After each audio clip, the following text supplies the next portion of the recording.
Yeah, she has. Coach Ruth is saying hi. Say hi to her. Tell her I wish her the best. Please make me admin, Ambrose. Hi, good evening. Evening, how are you doing? This is your coach and therapist, Ruth Waithera. As always, I'm very, very excited to be here tonight. I don't know whether we have someone with us yet. I don't know whether people are here yet or we should give it a minute.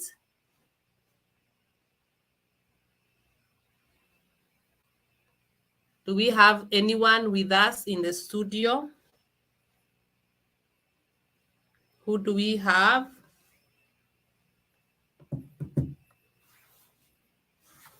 As we start our meeting tonight.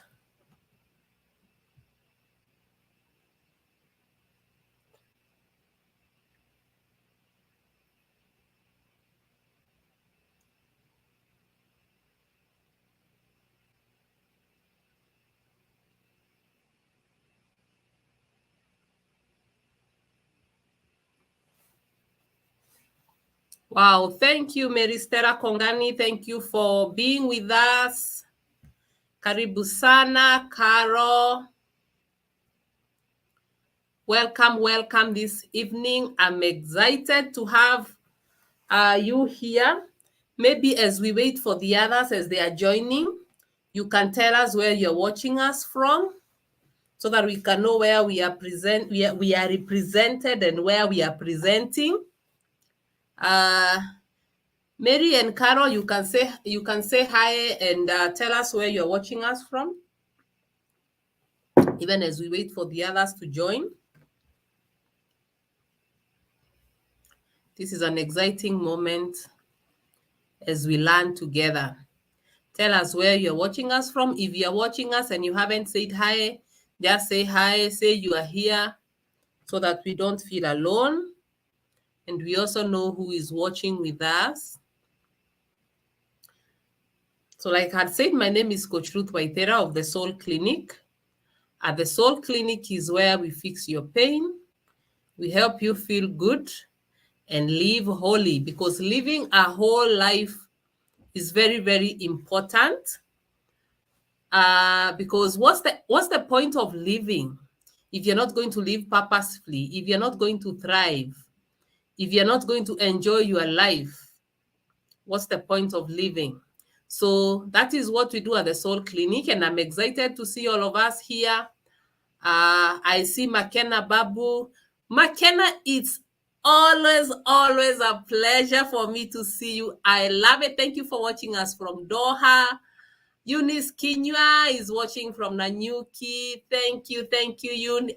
Tabitha, thank you for coming again and again and again. I get very excited when I see people who come for these webinars every now and then. So Tabitha is saying hi, looking forward to these sessions. Mary Stella Kongani is watching from Bungoma. Hi, Mary Stella, salimia watu wa Bungoma. Esther Musigo is here. Hi, Esther. Nice to see you. There's Annie Gitao from Nairobi. Thanks, Anna Wamboi. Pleasure to see you and to host you here tonight. Jacinta Aletia, all the way from Lodwa. Thank you so much, Jacinta, for showing up tonight.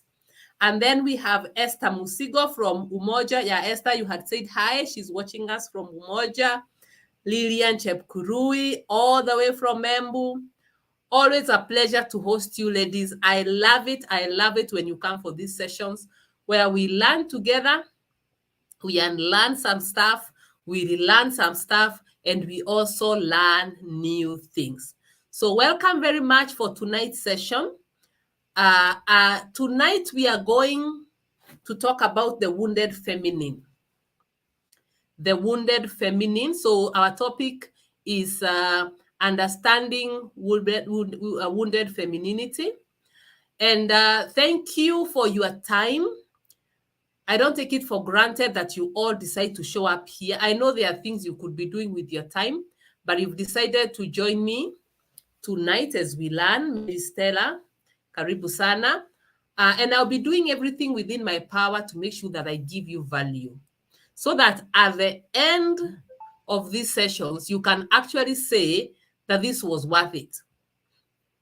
And for the next 1 hour or so, I would ask us that we don't get distracted. Let's switch off our phones, unless it is what you're using. Let's put it on silent mode so that we can have an enjoyable class, and so that you can also learn something from here. Wairi Mongoge, thank you. You're saying you're watching us from Kiambu. So for those of you who have been with me for some time now, a few weeks ago, I did a series on positive femininity. And I actually wrote a booklet, which I know some of you may have it, that talks about positive femininity. And I also found it important to talk about the wounded feminine. And the reason as to why I want to talk about the wounded feminine and how the wounded feminine shows up in our relationships is because I understand that our relationships are very, very important for us. I mean, every woman represented here would want to have their relationships succeed. We would want to have the best. So that is why I thought, now that we have talked about positive femininity, that it's important for me to look at the wounded feminine. Because if you're operating as a wounded feminine, it's going to affect how you show up in your relationships. It's going to affect how you relate with the people you love. And you are not likely going to get the best results if you continue to operate in your woundedness. And for those who have been following, remember we said that men and women possess both feminine and masculine power. So when I talk about feminine energy, I'm not talking about gender roles. I'm not talking about being male or being female, but there is how men show up and there is how women show up. And each gender has a bit of both feminine and masculine energy.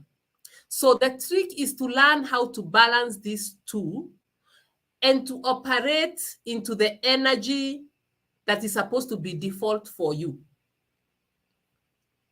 So women, we are expected, I need to remove something here. Just a minute.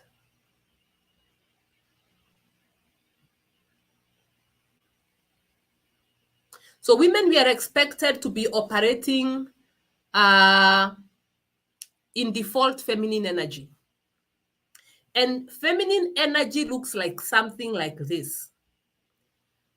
It's your ability to be in touch with your emotions and your intuition, which are two very important and powerful gifts that God gave us as female. So as a divine feminine, you're the kind of a woman that is not afraid of her emotions, the good and the bad. And you're also the kind of a lady or a woman that is in touch with her intuition. And the intuition is the sixth sense. It's the inner guide that makes life so easy for a woman if you are really in touch with that aspect of you. So being a feminine woman also means that you own up your wants and your desires. You're not ashamed. You're not ashamed to say, this is me, this is what I want, this is what I don't want, this is how I flow, this is not how I flow.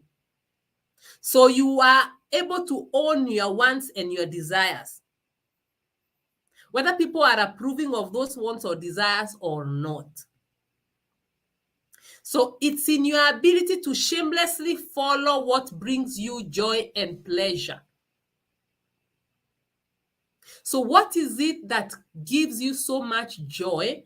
What is it that really gets in touch with your soul? The true you. What is it that really gets in touch with that? How much of that are you pursuing? How much of that are you asking for? So to be a feminine woman also means that you're able to receive help and support from others. And a lot of women, we don't know how to do this. We don't know how to ask for help. We die with our problems. We carry loads of stuff. While there are people out here who are more than willing to help us and to support us, we don't want to be helped because we imagine that by asking for help, we are saying we are weak. And because we have associated femininity with weakness, who wants to be told they are weak? Nobody. Not you, not me. So that's why we are unable to receive and to ask for help, even when we really need it. So I want you to get to a space where you are comfortable to say, you know what? I need help here. I am struggling here. Or this is too much for me. I don't want to struggle that way. Can you help me? Because femininity is the resting energy. It's the receiving energy. But a lot of us don't know how to receive. So that is divine femininity. Divine masculine energy, which is where our men should be. If you're dealing with a man in his divine masculine, it is that ability to provide for others selflessly in a way that feels good and honors you. So if you're a divine feminine, you also understand how to balance your feminine and your masculine energy. So when you need to be in your masculine, because we said, remember, it's about a balance. We both have each of these energies operating within ourselves. So you know where you are required to provide. But as in your provision for others, you are doing it in a way that honors you, honors your boundaries, and feels good to you. So you're not going out of your way to operate in wounded masculine energy, where you're just giving and giving and giving, dishonoring yourself, dishonoring your boundaries. You know this is not good for you. It is not healthy for you, but you keep doing it. That is wounded masculine. So you are able to maintain a healthy relationship with structures and routines so that your life is not running haywire. By maintaining a healthy relationship with structures and routines, you are able to accomplish your goals. You are able to use your intellect and your analytical thoughts, because being feminine does not mean that you're not pursuing your goals or you're not using your intellect. Otherwise, why were you given it? But it's knowing how to balance when you need to show up in your intellect, when you need to have structures and routines, when you need to feel grounded, when you need to feel assertive and confident. You are able to do that and to honor yourself and to honor your boundaries. So if you are operating as a divine feminine, then you're able to balance the femininity and the masculinity. Because you can't be feminine 100% of the time, because you have work, you have business, you have times when you need to analyze situations, you have to think, you have to use your intellect. So that is now masculine energy. But you know when to rest back into your femininity. So this wounded feminine comes from a state of emotional and psychological scars. That's why it's wounded. So where did we learn that being feminine is a weakness, or that being feminine is not a good thing?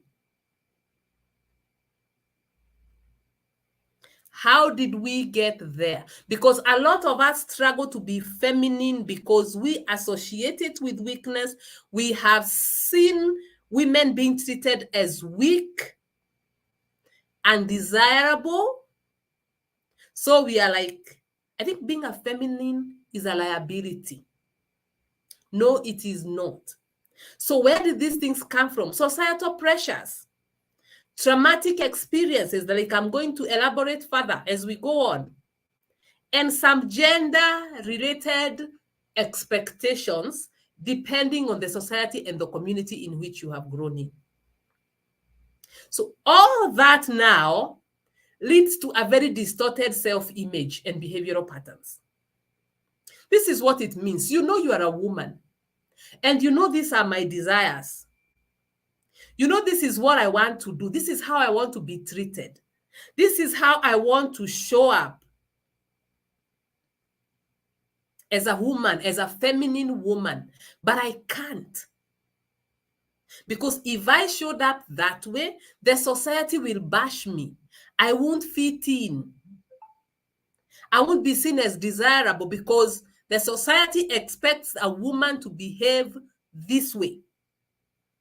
So we can't be feminine, because if we are feminine, then we are weak. So a wounded feminine is likely going to tap more into her wounded masculine energy. And this is what the wounded masculine energy, which many of us operate in, is responsible for. We get so obsessed with productivity. And productivity is not bad. As long as you know how to create moments of rest, moments of replenishment, you are able to hear your inner intuition, you're able to hear your inner guide, you are able to let down. But some of us are so obsessed with productivity that we never do any of that stuff. We have to-do lists that never end. And we need to get as much done as possible. So this wounded masculine energy is characterized by a lot of aggression. We are aggressive, we are abrasive, we are hitting even where we are not supposed to be hitting. So you don't know when to show forth and when to rest. And even as you are showing forth, you are showing forth with such an aggressive, negative energy that it affects all the relationships around you.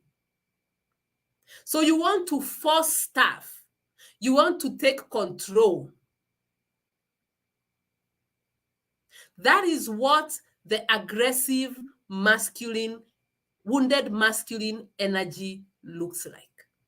So if you find yourself falling here, you are a very abrasive kind of a human being.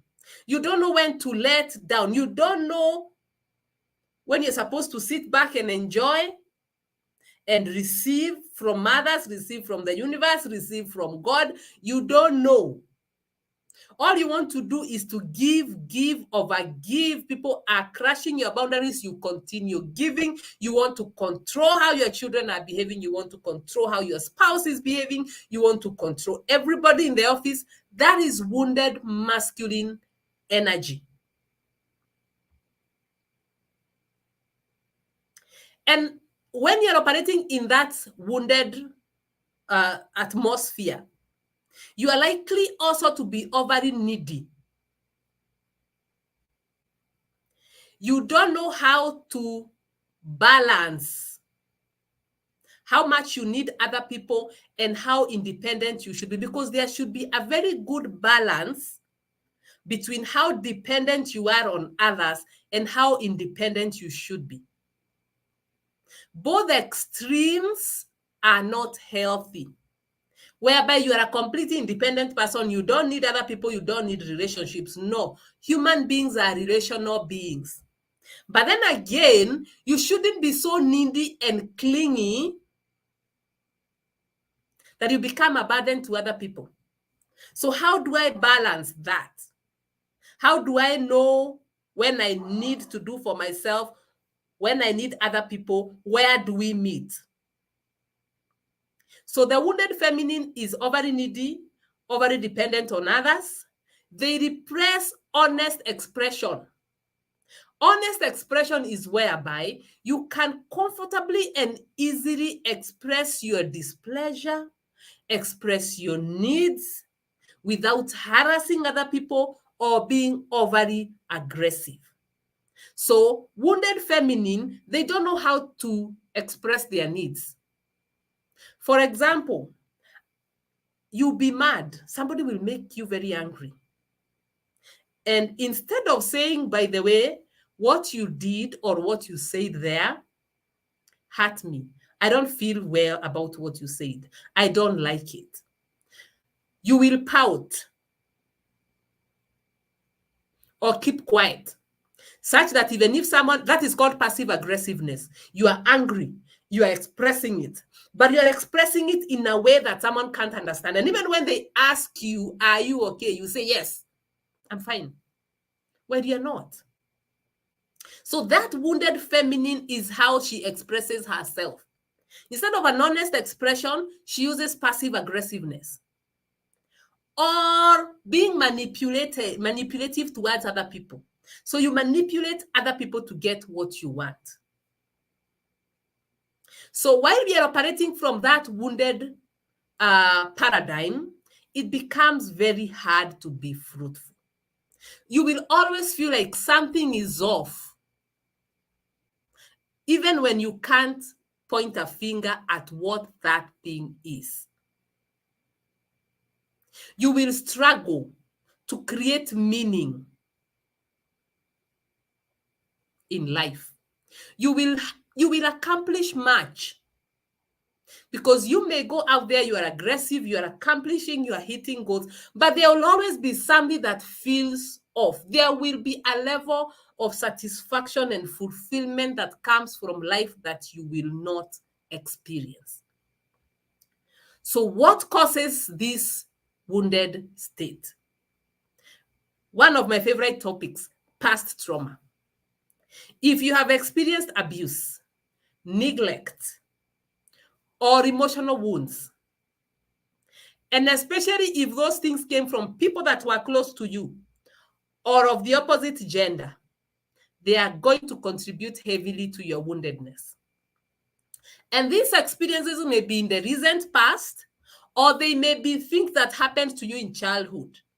For example, if you come from a family that was not emotionally nurturing, or where abuse was outright, neglect was rife, it was the order of the day, then you need to evaluate and see where healing is required for you. Because these difficult experiences, if not well processed, if you don't process your pain, you process your difficult experiences with life, they are somewhere buried down deep within your soul. They will affect your sense of self-worth. And you will have a difficult time being a feminine woman. So trauma is one of those things. And sometimes we imagine that we left our childhood trauma in childhood. No. It's the body that has grown. Some of your emotions did not come along with you as your body changed and you became an adult. So when you go to heal, you realize there is an aspect of you that got stuck in childhood. And if you don't deal with it, it will always come in the way. It will always trigger you. The other contributing factor is societal pressure. The society has put so much pressure on women. They have these very unrealistic standards of beauty that many of us cannot meet. You're supposed to be this tall or this short, this slim or this plump, this color. Your hair should look this way. You shouldn't have that. You don't do this, you don't do that. Those very unrealistic standards of beauty affect how we show up as feminine women. True femininity. Because you can't be true to yourself when you feel like there's a standard that you're not able to meet. Gender stereotypes. Women are supposed to be doing this. Women are supposed to be doing that and not that. So what happens to you if you're a woman whose calling in life or whose way of life is swaying you away from the stereotypes? What do? You live a lie. You live a falsehood. The pressure to conform to what the society expects of you will make you feel like you are so inadequate and you are in a regular need for validation. Am I good enough? Am I behaving like the way a woman is supposed to be behaving here? So the society sometimes has a way of making women feel like they're not good enough. Just because you're a woman, you're not good enough. And guess what? You are expected to work hard and work very hard to be accepted and to be loved. And we have these norms that have been passed down through generations, that women are supposed to be behaving this way and not that way. And a lot of us are finding ourselves in a struggle, trying to break forth from things that are honestly oppressive. They don't represent womanhood. They don't represent who you are as a woman. So you have to really work hard to press against those. Because as long as you have these societal norms that put you in a box somehow, and I'm not saying societal norms are bad. They brought order in the society and they have their place. But it's important to know when they start oppressing who you are and an expression of who you are as a person. They will hinder authenticity as you try to fit in a prescribed format. And women who refuse to fit in this format, you'll be branded as undesirable, not fit to be a wife, not fit to be a mother, not fit to be respected.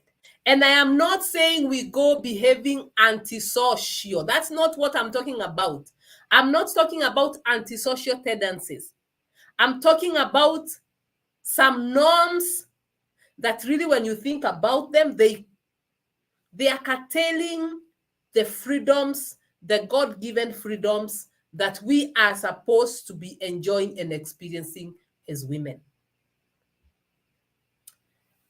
Another cause factor are toxic relationships. If you're in a relationship where your boundaries are not honored or you are not respected, it is very hard. It's actually impossible to operate in your femininity. So if you're in a toxic environment or a toxic relationship, forget about being a feminine woman. Why? Because toxicity always creates a need for you to fight needlessly. You will find yourself always fighting, always trying to protect yourself, always aggressive, because there will be this constant negative energy that is attacking you. So if you find yourself in such a situation, you need to create very healthy boundaries. Create healthy boundaries around the people that introduce negative energy into your space. So boundary setting becomes very key, because if you're in a toxic environment, whether this toxic relationship is with you and a romantic partner, a parent, a sibling, a boss, a colleague, whatever, it is impossible to show up in your positive feminine energy. And I don't know whether we have a question up to that point, as I take some water before we move on to the next session. So do we have a question? You can put it in the chat. I'm seeing a lot of women have joined us since we started. We have Ruth Wanjiro from Utawara. Welcome, welcome, welcome. Mwenje. Grace, wow, your first name I'm not able to read. You've said ability to balance feminine and masculine energy and knowing when to rest back in my feminine energy is my take home. Thank you, Grace. So we have Anne Mwidhiga from Canada. Hi, Anne. Thank you for watching. I'm happy for you, Anne. I have Rose Mutonga is saying she's following. Helen Wangare from Daragwa. Grace is from Kieni. Francisca is telling us she's watching us from Nairobi. Esther Bosibori from Ruai. So welcome, welcome. If you have a question, please put it in the chat. I'll be able to address your questions as I move on. Now, this is the gist of the matter. If you are operating as a wounded feminine, it's going to have an impact in your relationships. And today I have decided to focus on a very important relationships in our lives, the romantic ones. But you can apply these principles and this across all your relationships. But let's look at romantic relationships for today. Wounded femininity will introduce communication challenges. How? You'll be defensive. A wounded feminine is very difficult to receive feedback. So every time there is constructive feedback coming your way, you'll find yourself jumping into denial, or you just close up. You don't want to hear the other person. Why? Because criticism triggers unhealed wounds within you. So if you find yourself overly defensive, just know that there is something that is being triggered within you. There's a wound that is being triggered within you. Because defensive people interpret criticism to mean that they are defective, they are incapable, they are insufficient. So every time somebody offers criticism, you are like, this person is attacking me. They must be saying I'm defective. There must be something wrong with me. I need to defend myself. You feel attacked. So you have this deep desire to defend yourself. So it becomes very hard for you to grow through constructive criticisms because you can't take it. Something else is that you are very passive aggressive. Passive aggressiveness comes from suppressed feelings. So you have feelings you haven't communicated. You have beef with someone and you have locked it in. So this passive aggressive behavior hinders open communication. It hinders open communication and it prevents conflict resolution because I can't be honest. We can't be honest about our feelings and our opinions. Because a passive aggressive person is unable to openly express their needs and their struggles. They are not able to get vulnerable with another human being. And you can't have relationships without vulnerability. So what do? You leave a lot of this stuff to mind reading. I expect you to know I'm angry. I expect you to know what you did to make me angry. So you will pout. Pout ni kufura you. Instead of expressing yourself, you pout. You pull your mouth. You give silence treatment. All this is passive aggressive behavior. And this is dysfunctional relationship patterns. You can't have a healthy relationship if you're passive aggressive. There are very unhealthy ways of dealing with conflict. So you will give silence treatment or speak indirectly in parables. Expect the other person to read that parable and to interpret it and to know exactly what you mean. Or engage in behavior that insinuates, or the other person is supposed to assume I'm not happy. So that time you're supposed to go for a coffee date, you don't show up, you don't communicate. If it's in a family setup, you don't cook, you bang doors, you hit pots. You know, passive aggressive behavior. You deny sex, So it will make it very hard for your partner to meet your needs. And their inability to meet your needs will lead to this endless cycle of conflict. The other way it hinders communication is through overcompensation. Overcompensation is where you overdo.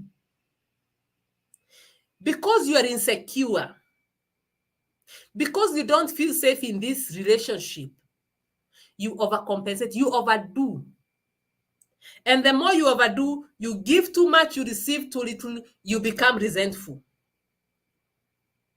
Because the person is not pouring back at you. Maybe they don't even know what you need to be poured back to you. So you overgive, you give everything.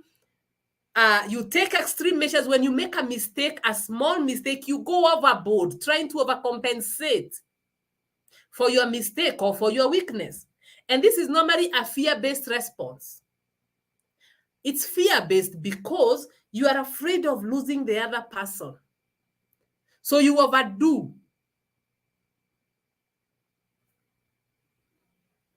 And you always imagine that forgiveness does not come easily. And this could go way back to childhood trauma, whereby you are taught forgiveness is something you earn. It doesn't come easily. It is not given freely. You must work for it. So you go to extreme measures to try and earn that forgiveness. And all this overcompensation is normally a reflection of how you feel about yourself and your worth. So if you don't think you're a human being of worth, you overcompensate. Now, when it comes to intimacy and vulnerability, wounded feminine put up a lot of emotional walls. And these walls prevent deep emotional connections. You are not able to relate intimately with your partner. Why? Because there's a part of you that you don't allow them into. And that part of you, let me tell you, you have also closed it from yourself. You've closed that part of you from yourself because you can only get connection with another human being to the extent that you're connected to yourself. So because you're afraid of getting hurt, you end up having these very superficial relationships which deny you that deep intimacy, that deep connection with another human being. So sometimes you may not realize that these are emotional walls you have set up. No. But you will always feel, I'm dissatisfied in my relationships. You move from one relationship to another. You are dissatisfied. There is just something that they don't do. It is because you have closed yourself up. First from yourself. Then from your partner. Your partner can't reach parts of you that you are not reaching for yourself. So you have this very shallow relationship with yourself and with other people because of wounds, past hurt, childhood trauma, and all that stuff. Then there is the fear of rejection. You have this unrealistic fear of being rejected or abandoned. So you avoid vulnerability. And remember, we have said a relationship cannot thrive when there's no vulnerability. Now, this fear of rejection normally comes from abandonment wounds. And abandonment wounds are from childhood. So if your interactions with your parents left you with abandonment wounds, you will have a very difficult time interacting and opening yourself up for healthy relationships. And those with abandonment wounds are clingy. They are not able to open themselves up, but then they're also so afraid of being rejected that they get so clingy and so needy, and they overstay in situations and in relationships that are not healthy and good for them. So you'll find yourself, when you know this is not good, it's not serving you, but you don't know how to walk away from it. You are so afraid of being left alone because the time you were left alone, you suffered. The world felt like a crazy place. So you'll have difficult time saying goodbyes. You know you're supposed to have said goodbye to this person, but you can't. And this fear is based on deep insecurities. You are afraid that when people go, they don't return. And when people don't return, I'm left in a very scary world all by myself with nobody to cater for me, with nobody to care for me. I suffered from abandonment wounds for a very long time before I knew they are called abandonment wounds, but I knew goodbyes were difficult for me. I would rather have stayed in a situation that is not good than to lose a person. I later came to realize that these wounds came from my father abandoning me when I was a child. Now, that is what healing helps you realize. So So once you realize that, you work on yourself so that the world stops becoming a scary place. And you understand that you can survive. You can thrive on your own. The love that you are looking for is something that you can teach yourself to feed your soul. Because someone with abandonment wounds views people from a very untrustworthy angle. You don't think that people can be trusted. That is what abandonment does to you. Which brings us to our next issue, our next topic, which is trust issues. Difficulty in trusting due to past wounds will definitely affect trust within a relationship. And trust can be associated with all the stuff we have discussed above. You don't believe people can be trusted because they hurt you. You suffered from childhood trauma. You have been hurt in the past. You trusted somebody and they deeply hurt you. So people who have trust issues, you can't open yourself up quite to another human being because you don't want them to touch that part of you that somebody touched and left it so raw, that hurts you so deeply. So you swore to yourself, nobody will ever get into this space again.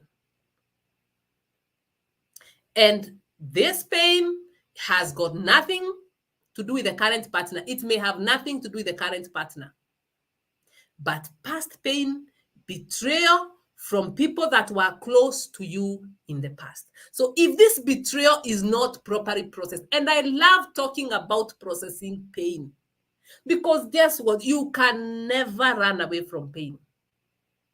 Even if you ignore it, you push it to the back, you lock it in a cabinet in some very dark space there. It never leaves. Pain does not like to be ignored. Pain loves to be given the due attention. And I know that is scary. It is very scary. Even me, sometimes I look at pain and I'm like, okay, I know pain is supposed to be a process. It's supposed to be approached, not to be ignored. But I'm kind of scared of approaching this one. So I know. But if you don't process these things, they will affect how you show up in relationships.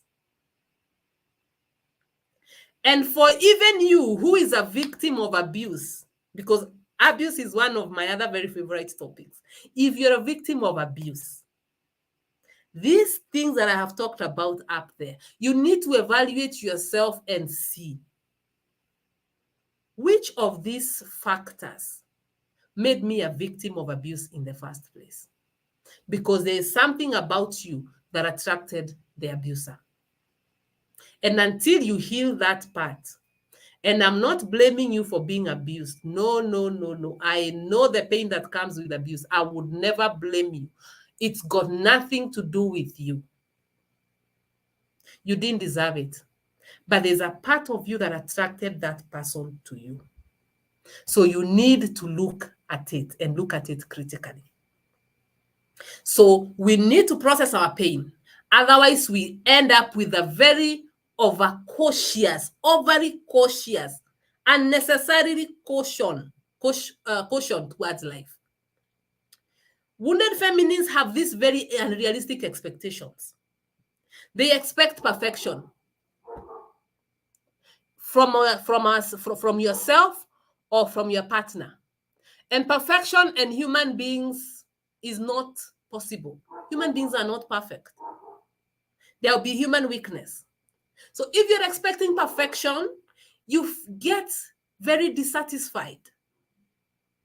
And this perfectionism stems all the way to the lack of conditional love, lack of unconditional love, towards yourself. Because love should be unconditional. There is nothing you do to deserve, to earn, not to deserve. There is nothing you do to earn love. But wounded people imagine that love is conditional. And that there's a certain criteria somehow that somebody must meet in order to earn love. There's a certain criteria that I must meet in order to earn love. No. Because that criteria is normally very unrealistic and high expectations. And that is how we end up overcompensating. Because we imagine, if only I did this and did it extremely well, then maybe this person will like me. Maybe they'll love me. Maybe they'll treat me better. Far from the truth.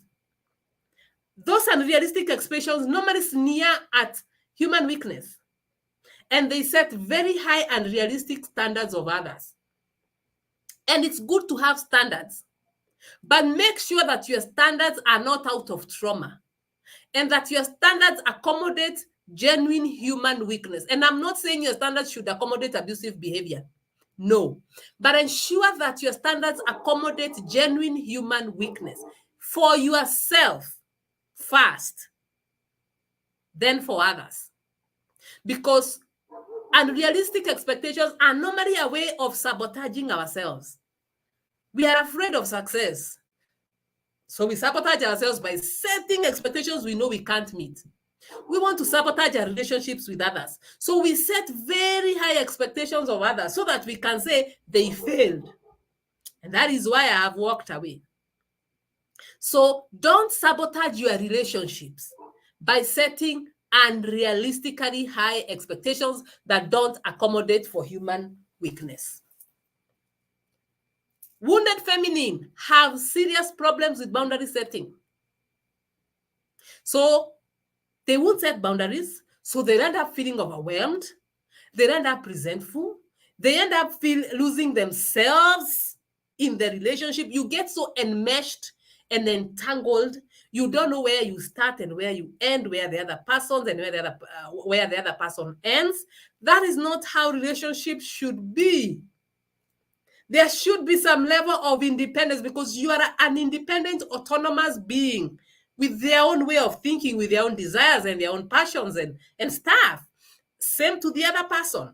So it's good to have clear boundaries.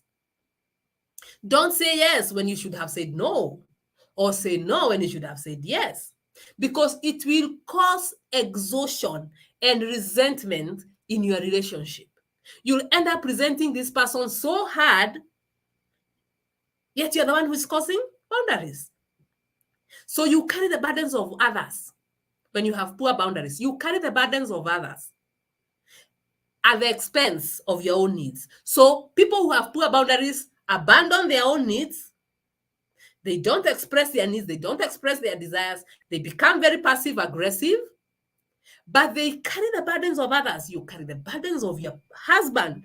Let's say, for example, you want to run his life. You want to show him how to do business. You want to show him how to do what? Yet you are not doing any of those things to yourself. You want to be on the driver's seat of another person's vehicle while you abandon your own vehicle. So your car will crash as you drive another person's car.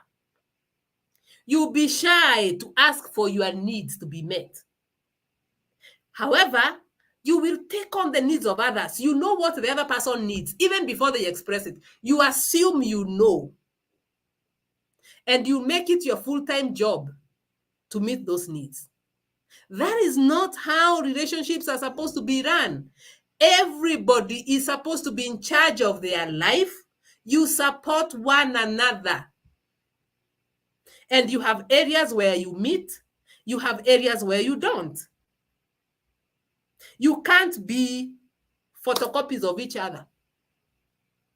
So people who have poor boundaries normally have this posture. We like to call it a posture, where I am not well if you are not well. So you allow other people's problems. You allow those problems to become your own. They overwhelm you. They become your full-time thing. You know, I'm not happy because so-and-so is not happy. I'm hurt because so-and-so is hurt. I am sad because so-and-so is sad. Until they get well, that's when I'll get well. Very, very unhealthy. Very, very dysfunctional. The healthy posture normally is, you are okay, I am okay. Or if when you're not okay, I am okay.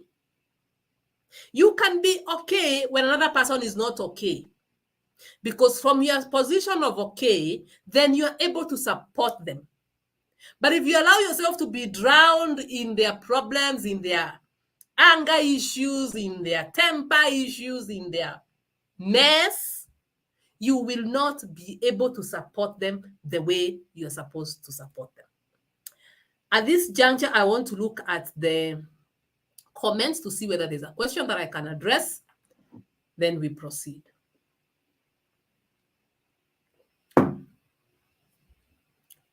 Jacinta Aletia is saying, kindly elaborate on how to deal with toxic environments or toxic relationships. The first thing that you need to do, number one, is to accept that the relationship is toxic. And because I'm looking at romantic relationships, let me focus on it. You can apply these principles anywhere else where you find them applicable. If a relationship is toxic, the number one thing you need to do is to set boundaries. Don't allow somebody's toxicity to become your everyday cup of tea. You need to set boundaries and to communicate them and to reinforce them. Whereby you say, I don't like this, I don't like that. I wish you would stop. And if you don't stop treating me this way, talking to me like this, these are the actions I am going to take. And don't threaten with things you're not willing to do, whereby you just issue threats. No. Communicate that which you are willing to reinforce. So set boundaries first. Depending on the level of toxicity and the response to your boundaries, that is what will inform your next course of action. If the person persists, you may need to remove yourself from that environment. But first of all, communicate your boundaries. Communicate. Don't just set boundaries that you're not communicating. Otherwise, that becomes passive-aggressive behavior, which is dysfunctional. Someone else is saying, I had a passive-aggressive experience from my ex, and I could get lost. Now I understand. Yes, passive-aggressive behavior can be very confusing, especially if you don't know what is happening. You'll wonder, okay, so why is somebody just being quiet on me when I ask them something? Why are they giving me silent treatment? Because silent treatment is also a very passive-aggressive behavior. So if you don't know what silent treatment means, if you don't even know it is called silent treatment, you'll find yourself blaming yourself for things and stuff you shouldn't be blaming yourself for. So now that you understand passive-aggressive behavior, look out for it, both from your partner and from yourself, because even yourself, you could be having very passive-aggressive behavior. Like where you say, I'm okay, even when you're not okay. Or you're in the kitchen, cooking and singing songs that are supposed to be addressing the other person without openly telling them what the problem is. That is also passive-aggressive behavior. Somebody is saying this is a great topic. Thank you. If that is Evelyn, then Charity Minor. Wow, very good topic. Thank you very much, Charity. EMK is saying he's watching. She's watching with. I'm watching with my grandson. That's wonderful. I am hoping that he also learns a lesson or two from this. And Gitao is saying, I have experience with passive-aggressive partner. It can drive you. Yes, and Gitao. It can drive you up the wall. If you don't know what you're dealing with, it can drive you up the wall. It's normally very confusing and very hurting behavior, especially when you're the kind of a person that goes all out. You want to discuss issues, you want to deal with matters as they show up, then somebody becomes passive-aggressive. It's a very dysfunctional way of dealing with relationship problems. Judy Saina is thanking Carol that she's here. If it's Carol who invited you, thank you, Carol, for inviting her. Keep inviting more of your friends. Daniel Lemiso is saying, wow, that's me. My wounds are so deep. Where do I start at my age? You start by healing, Daniel. I'll talk about it in the next section. Then when the Ruth is saying she's following from Nakuru, Karibu Sana. Thank you. Hope I've answered all the questions that were set up. Debs is the one that is supporting me and assisting me. Debs, if you see a question that I haven't addressed, please bring it to my attention and help me move this thing from here. Thank you. Okay, so now we have talked about the posture of I'm not well if you're not well, which is a very dysfunctional posture. Thank you, Lucy John, for saying you are learning more. I love it. I love it when people come for these sessions and they leave with something. That's my greatest joy. Okay, so how would you heal and grow? Now, the good news about this stuff. Judy is saying, quite interesting. Would love to join more of this. Yes, Judy, I'm happy. Welcome, welcome. So the good news, which is what I love about healing, emotional healing, is that it's possible to heal. It's possible to heal from all those wounds. You may not become a perfect being because perfect beings do not exist. But the kind of progress you will make with your life will help you to make better choices, become a better partner, a better parent, better at work, better at business, better at everything. But you need to do an evaluation, an assessment of your life's journey. Because remember what I told you. The things that happen to you don't go anywhere if you don't process them. They just sit. They sit somewhere in your body. They sit somewhere in your soul. That is why you find yourself getting physically ill. You get yourself getting mental health problems. Why? Because those things didn't go anywhere. Even the things that happened to you in childhood, they just got frozen. By then, some of us, myself included, we have some emotions that froze at the age of 3. And I speak about the age of 3 because when I was doing my own healing journey, I went and I was talking to significant others, my caregivers at that age, and they told me that question you are asking us at your age, and I was 40 plus, is the same thing you asked at the age of 3. So that tells you the 3-year-old girl within me froze there. And I didn't know I had frozen there. It's just when life became difficult and I had challenges that I needed to deal with, I asked myself, so how did I get here? Abandonment issues. My abandonment wounds, they were deep. I had not paid attention to them. They were deep. I had deep. My father disappeared from my life when I was around 2-3 years of age. And I never saw him again. I never heard about him. Nobody talked about it, even as an adult. And as an adult, I prided myself in saying, me, I don't need a father, by the way. When I needed a father, he didn't show up for me. That used to be my attitude. He didn't show up for me. So why should I go looking for him?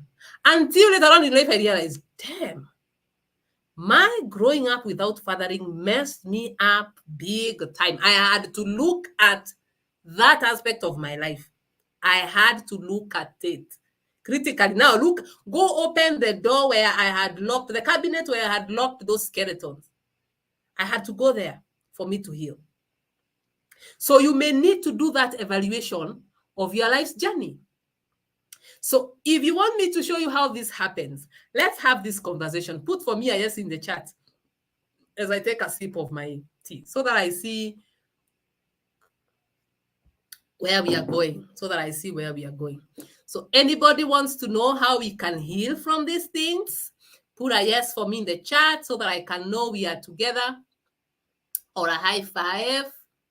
Whichever you prefer, give me a yes or a high five. I know we are together and people are following me. Yes, thank you. Thank you. It's good to know that I'm not alone. So thank you, Judy, Helen, Wende, Eunice. Thank you, everyone. Continue putting those yeses there. So this is how healing happens, people. So healing happens when we embrace all the experiences that have shaped us. All of them. Any experience that has contributed to you being where you are and becoming the person you are, we need to stop running away.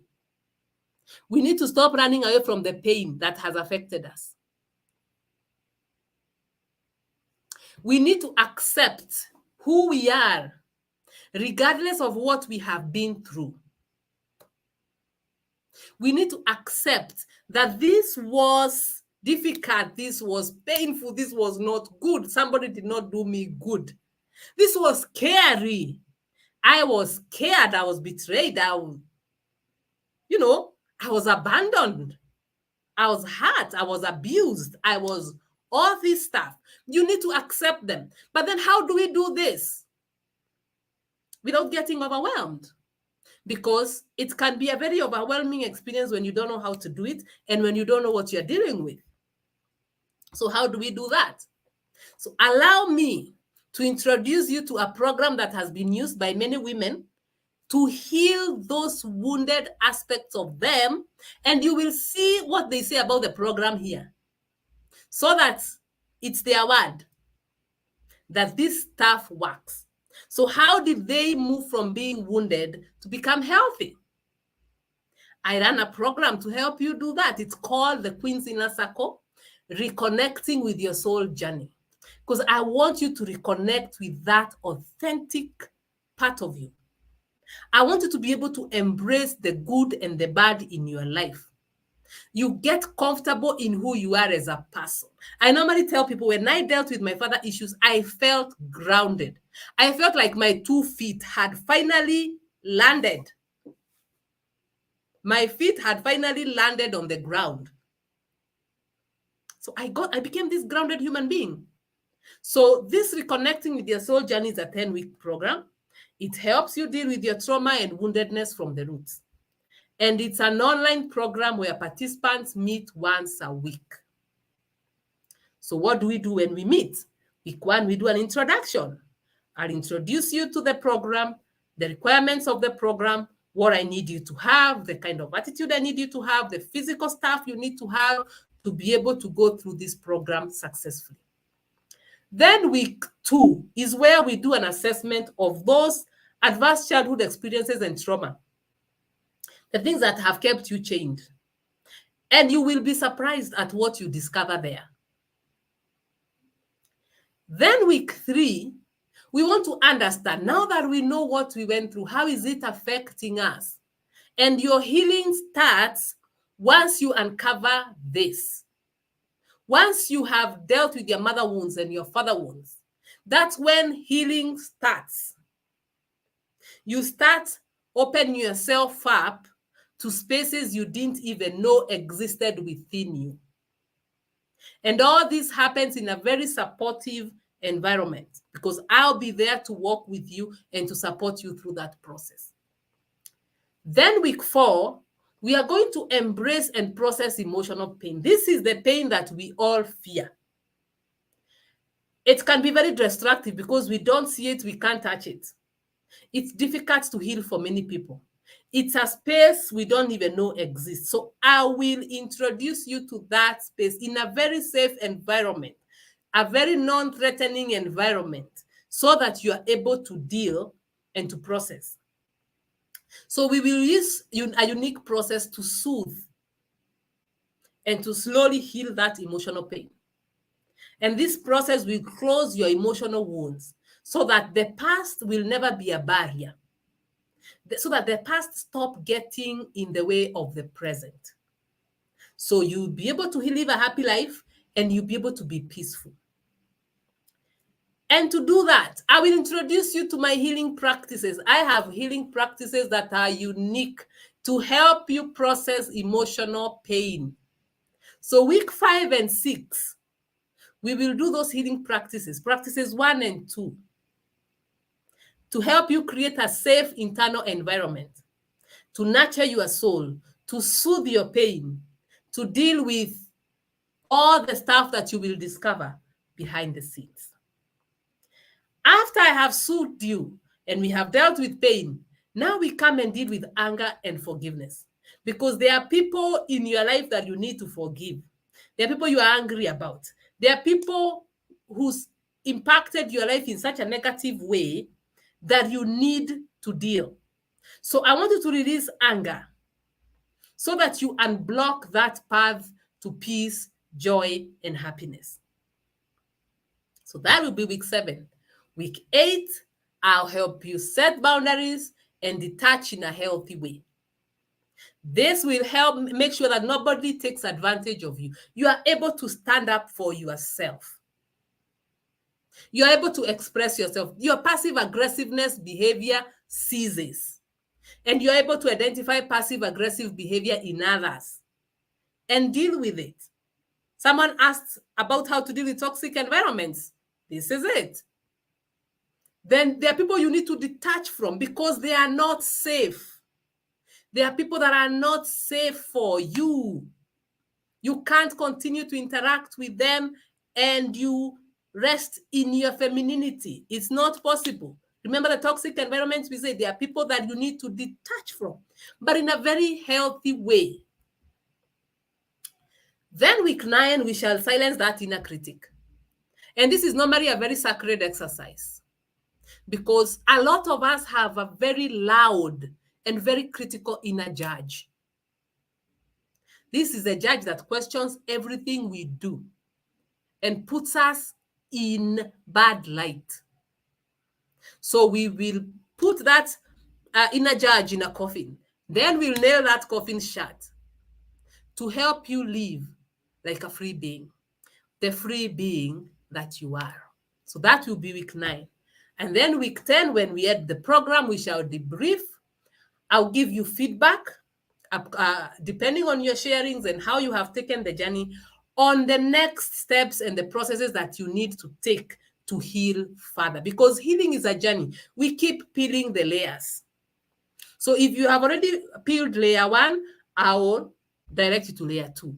If you join this program where you have already started your healing journey, and then now we are peeling layer 4, I'll direct you to layer 5. So this is where we look at your journey, we evaluate your journey, and I advise you on the next areas of your life that you need to focus on. So that is the briefing. So you can never come out of this program the same. So these online sessions are starting. The next cohort will be starting on 10th of September. There is a cohort that is completing their course in the next of a few days. So the next one starts on the 10th of September. So for an investment of 25,000, which is nothing compared to the 10 weeks, the transformation that you will get after 10 weeks. And I want to take advantage of the early birds offer for 20,000, 20K. That offer runs out on the 3rd of September, 2023. So if you want to join the class and you want to take advantage of the early bird offer, please pay up your 20K, be on the waiting list as we wait for the 10th of September. And I know some of you are not convinced up to this point. You're thinking, okay, so a whole 10 weeks for 25K. So if you want to hear it from the horse's mouth, listen, I have a few testimonials from women who have gone through this program. So this one said, "Good morning, Coach Ruth. When I first heard about the group coaching program, I had no doubt that I had to do it. My number one motivation was to deal with codependency. She had codependency issues, people-pleasing tendencies. Little did I know that this would lead me to an in-depth interrogation of myself and my childhood and her beliefs. She did this course in 2022, and she's saying it was the best investment of 2022. I am more self-aware and continue to be deliberate on this journey. It is for life. I have cried, I have laughed. As I become a new person in my very eyes, she transformed in her very eyes. She almost couldn't believe what was happening to her. So I've become a new person in my very eyes. Aluta continua. Thank you, Coach Ruth. You are definitely my destiny helper. And she didn't mind me putting her name. Her name is Wanjiro Njoroge. So I put her name there with her permission. Then we have Margaret Muremi, whose name I put there also with her permission. She said, my journey with Ruth has really helped me discover the real me. It is helping me get to learn and understand myself and those around me in a better way. So it helped her in her other relationships, besides the relationship with herself. It is helping me understand situations that negatively affect my life and how to face them. It has opened my eyes to my childhood traumas, which I had no clue of their existence. When she was coming to this program, she had no idea about childhood trauma. Then through the program, she discovered them. In my opinion, I think everyone should go through this self-discovery journey, whether you feel okay or not. There's a lot you discover of why you and others feel or act in a certain way, and the solution on how to overcome. So we don't just focus on the problems. I show you how to get solutions, how to solve those issues.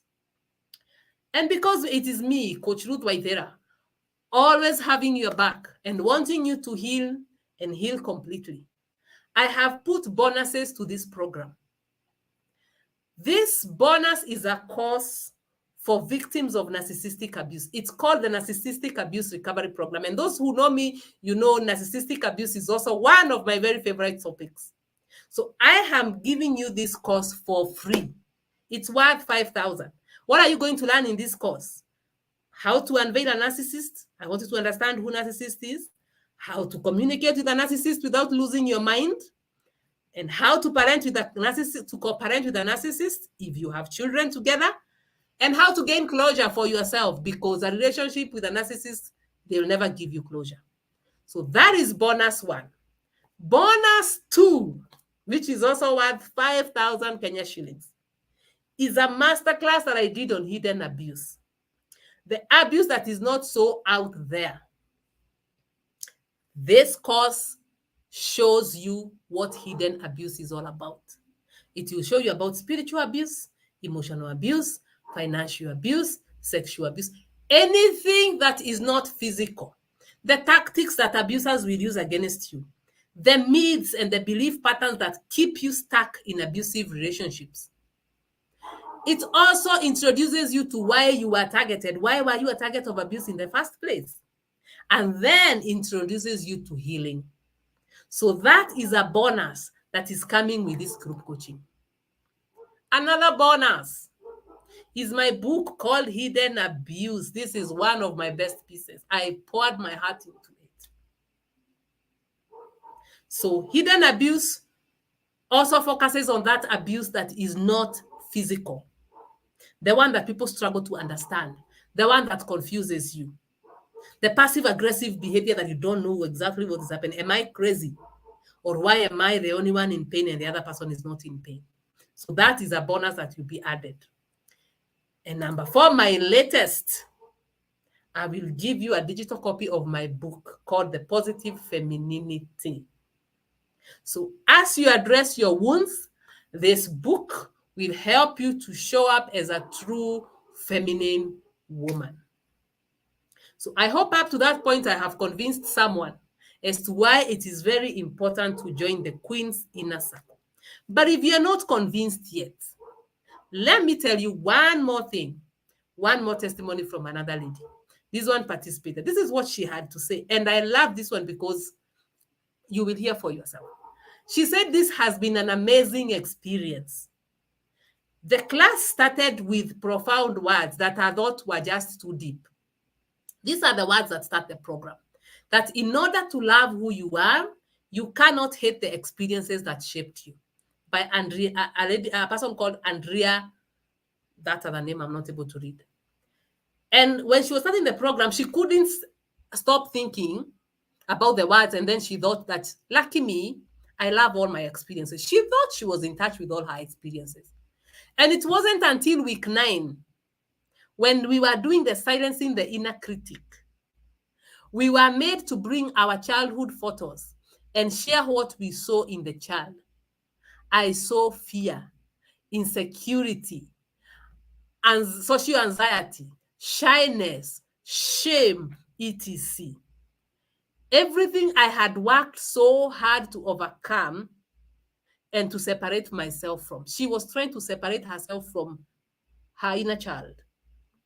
I felt like she would attach those feelings to me and I would lose all the gains that I had made over the years. So she was actually afraid of her inner child.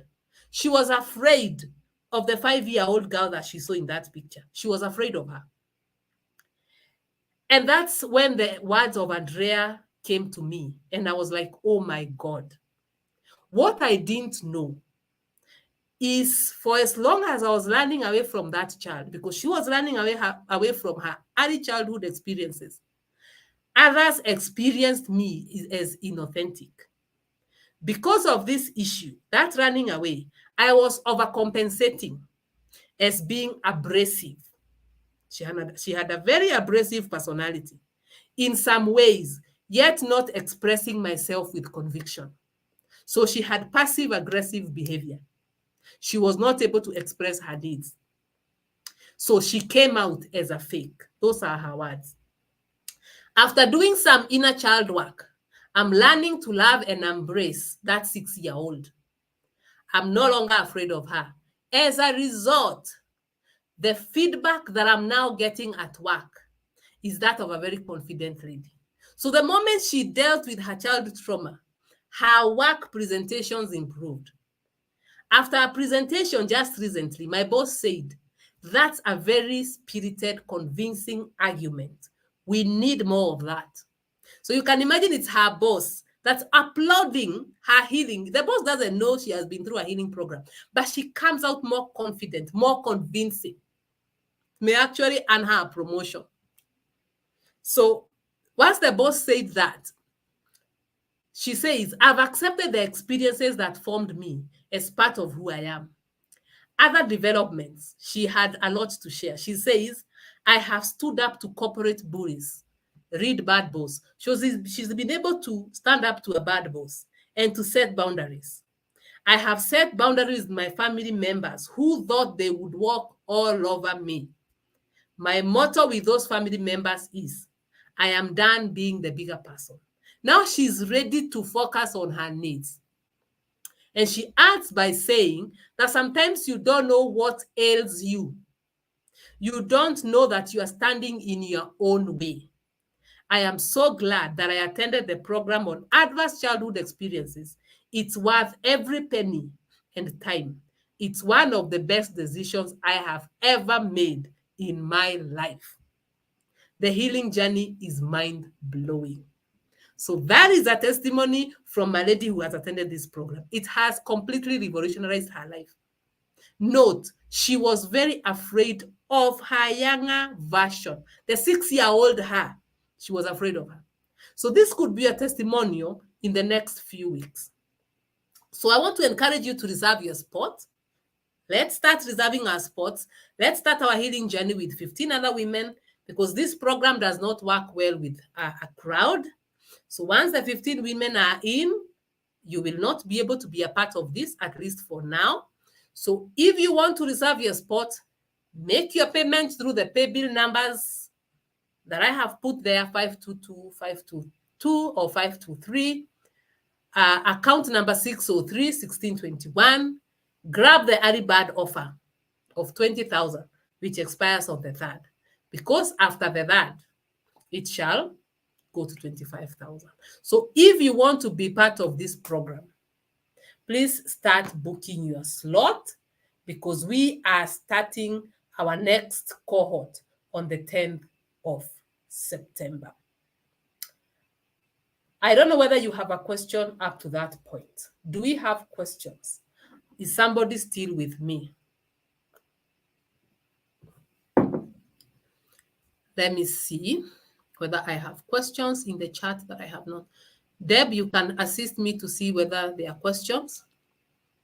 Mogoge is asking, how do I start to say that I need help when everyone is looking up on you for encouragement, yet they don't understand the pain that you're going through? Because I always act strong and okay. Mogoge, there's something I call the curse of strong. And the curse of strong is because I was always that strong person. It denies you the opportunity to receive, because you're always giving. You have no opportunity to receive from yourself first, and even from others. This now demands that you heal. Because why is everybody looking up to you? Are you able to set boundaries with these people? Are you able to replenish your soul so that you don't pour from an empty cup? Because relationships are supposed to be reciprocal. You pour into me, I pour into you.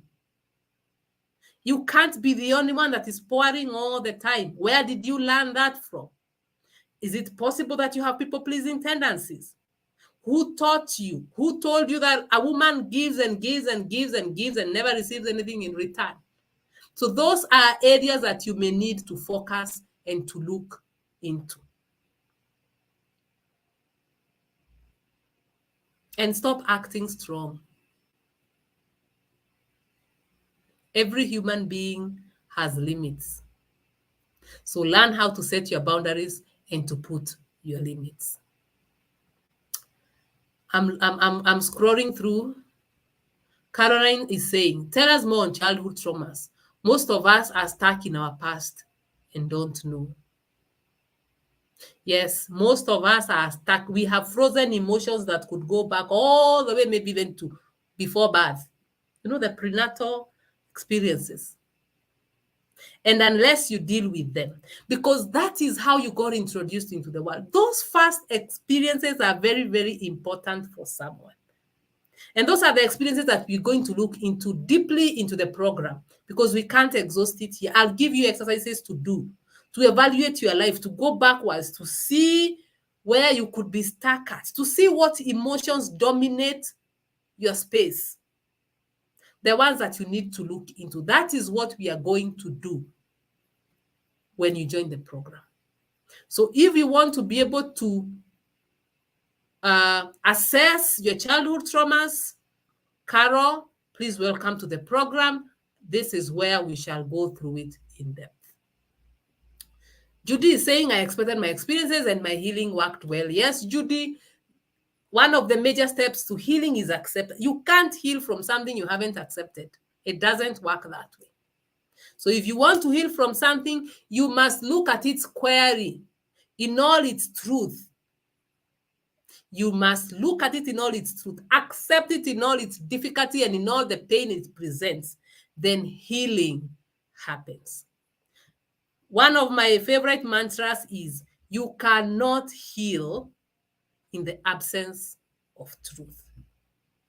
So for you to heal, you must be willing to look at truth in the face.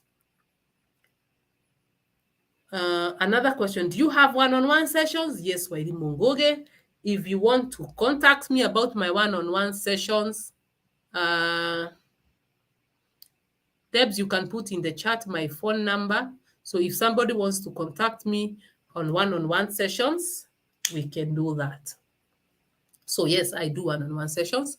If you want us to go there, let's have that conversation. Text me, or come to me on WhatsApp, and then we shall have it. So do we have another question? Am I supposed to join again the bonus group? No, once you join the program, those bonuses will be given to you. They are free. They are free. Those bonuses worth 12,200 shillings are free for anyone that joins the program. So they come as a package. So you join the group coaching program for 20,000 or 25,000 if you pay after the early bird offer has expired, then you receive the bonuses. You will get to read almost everything that I have done, you know, concerning the areas of healing. And I'm an emotional healing coach. How much do you charge for one-on-one sessions? A one-on-one session with me is 4,000. So those who want to come for one-on-one, Debs, are you here? Oh, let me put it. Debs, I want you to put for me my phone number in the chat.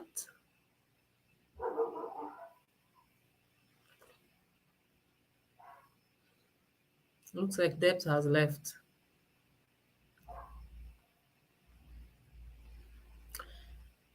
Yeah, so my phone number is 0721.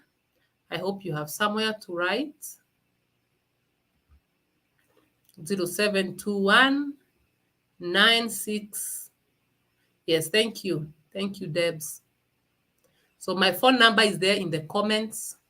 So if you want to talk to me, you're welcome. You can WhatsApp me, you can SMS me, you can call me. Then we can pick that conversation from there. So if we have no other questions, I did not want this session to go beyond 9:30. I don't want to leave somebody out. If you have a question, if you want to make a payment plan for the group coaching, please pick my number. Let's have that conversation in my inbox. We accommodate payment plans. If you want to see me for one-on-one, do the same. Come into my inbox and let's have a conversation. Otherwise, it was a pleasure. It's always my pleasure to see you, ladies. I would do this day in, day out.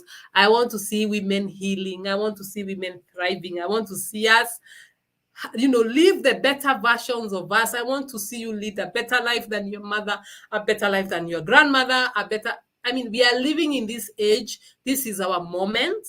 Let's make the best out of it. So if there's something that you need to heal from, I am here to take you through healing. I'm here to support you. I'm here to help you heal.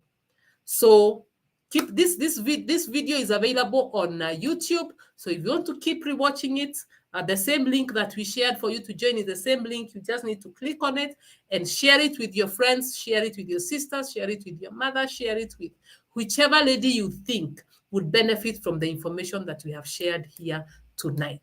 Otherwise, it was a pleasure. Let's say good night to everybody as we end the session. You can put your good night in the chat.